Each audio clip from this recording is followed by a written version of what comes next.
Praise the lord. ప్రభువైన యేసుక్రీస్తు నామములో ఈ ఉదయకాలమందు మీ అందరికీ కూడా శుభములు తెలియజేస్తూ ఉన్నాను. ఈ ఉదయకాలమందు నిర్గమాకాండము 3వ అధ్యాయము 4వ వచనములో అక్కడ దేవుని కొండ కనబడుతుంది, సీనాయి కొండ. ఇశ్రాయేలు చరిత్రలో సీనాయి కొండ ఎంతో ప్రాముఖ్యమైన స్థలం. సీనాయి లేక హోరేబు కొండ మీద మోషే మండుతున్న పొదలో దేవుణ్ణి కలుసుకున్నాడు. సీనాయి కొండ మీద దేవుడు మోషేతో మాట్లాడి 10 ఆజ్ఞలిచ్చాడు. సీనాయి కొండ మీద నుండే ప్రత్యక్ష గుడారపు నిర్మాణానికి దేవుడు వారికి కొన్ని హెచ్చరికలు కూడా చేశాడు. ఇక్కడే దేవుడు మోషే ముఖాముఖిగా కలుసుకున్నారు. ఇక్కడే మోషే గారి కుటుంబం మళ్ళీ తిరిగి కలుసుకున్నది. మోషేకి 2 కొడుకులు, గెర్షోము, రెండోది ఎలియాజరు. గెర్షోము అంటే పరదేశి, అంటే అపరిచితుడు అని అర్థము.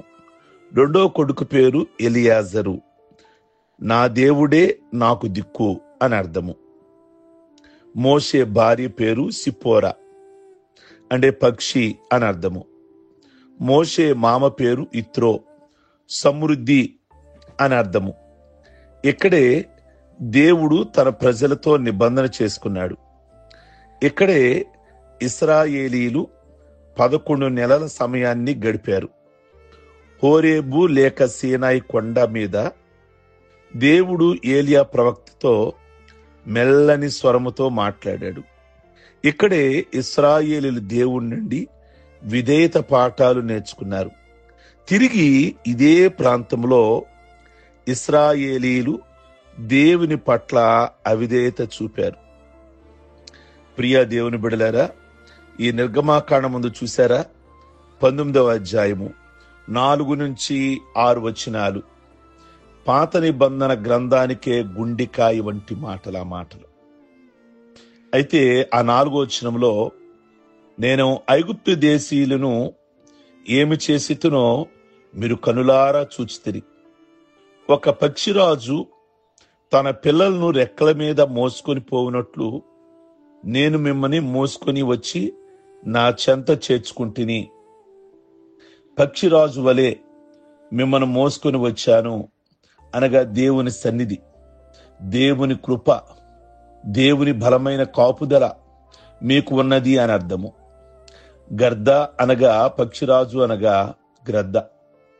బైబిల్ భాషలో గరుడు పక్షి దేవునికి లేదా దైవత్వానికి సంకేతంగా ఉన్నది ఈ గ్రద్ద. ఎహెజ్కేలు గ్రంథములో దైవత్వము పక్షిరాజు ముఖమునకు పోల్చబడి ఉన్నది. ప్రకటన గ్రంథం 4వ అధ్యాయం 7వ వచనంలో మరలా దైవత్వము ఎగురుతున్న పక్షిరాజుకి పోల్చారు. యోహాను సువార్త కూడా గుర్తు ఏంటో తెలుసా? పక్షిరాజే. ప్రియ దేవుని బిడ్డలారా, పక్షిరాజు పిల్లల గూటి మీద అలా చల్లా చెదురు చేసి మళ్ళా దాన్ని పడవేసినట్లుగా పడవేసి రెక్కల మీద సురక్షితంగా నిలుపుకున్నట్లే ప్రభు ఇశ్రాయేలుని కాపాడారు. ఆ పక్షిరాజు గూడిని రేపుద్ది పిల్లలు పడిపోతున్న సమయంలో అదే వెళ్ళి మళ్ళా పడిపోకుండా తన రెక్కల చాపి ఎక్కించుకుంటుంది. అలాగే ఇశ్రాయేలు దేవుడు పక్షిరాజులాగా తన రెక్కల మీద మోసాడు 40 సంవత్సరాలు. ఈజిప్టు నుండి, ఐగుప్తు నుండి సీనాయి వరకు ఇశ్రాయేలీలు అనేక రకములైన అనుభవాలు పొందారు. వారికి ఆకలైనప్పుడు దేవుడు మన్నా ఇచ్చాడు. వారికి దాహమైనప్పుడు దేవుడు జలములనిచ్చాడు. ఎర్ర సముద్రం 2 పాయలుగా చీల్చాడు. పగలు మేఘస్తంభముగా, రాత్రి వెలుగు స్తంభముగా వారిని నడిపించాడు. మారాలో చెడు నీటిని మధుర జలములుగా మార్చాడు. అమాలేకీలతో యుద్ధం జరిగినప్పుడు దేవుడు విజయం ప్రసాదించాడు. దేవుడు మనలను కూడా విశ్వాసయాత్రలో తన కృపతో భద్రపరిచి నడిపిస్తూ ఉన్నారు. ఒక తల్లి తన బిడ్డను ఎంత జాగ్రత్తగా చూసుకుంటుందో ఆ విధముగా దేవుడు కూడా మనల్ని కాచి కాపాడుతున్నాడు. చంటి పిల్లను పోషించి తల్లి తన పిల్లల విషయమై మృదువుగా శ్రద్ధ వహించినట్లు ఈజిప్టు నుండి సీనాయి వరకు ఇశ్రాయేలు ప్రజలది కృపా ప్రయాణం.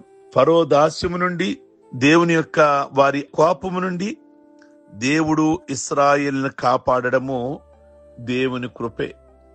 ప్రియా దేవుని బిడ్డలారా, ఈ ఉదయ కాలమందు మరి అట్టి దేవుడు వారికి చక్కగా ఇశ్రాయేలీలను పక్షిరాజు ఏ విధంగానైతే మోసుకొని వస్తుందో అలా మోసుకొచ్చారు 40 ఏళ్ళు.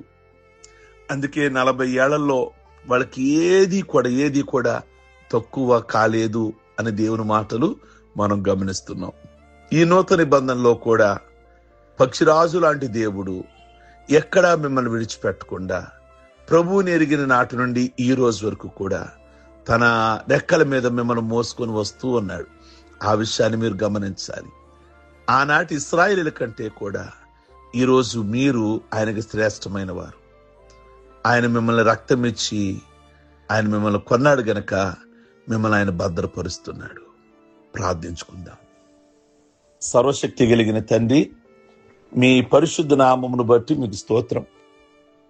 ఈ ఉదయకాలమందు ఇశ్రాయేలీలు ప్రయాణంలో తోడయ్యున్న ప్రభువా, ఈ దినాలలో కూడా మా జీవితం అనే ప్రయాణంలో, ఈ లోకమనే ప్రయాణంలో మీ కాపుదల, మీ కృప మాకు కావాలయ్యా.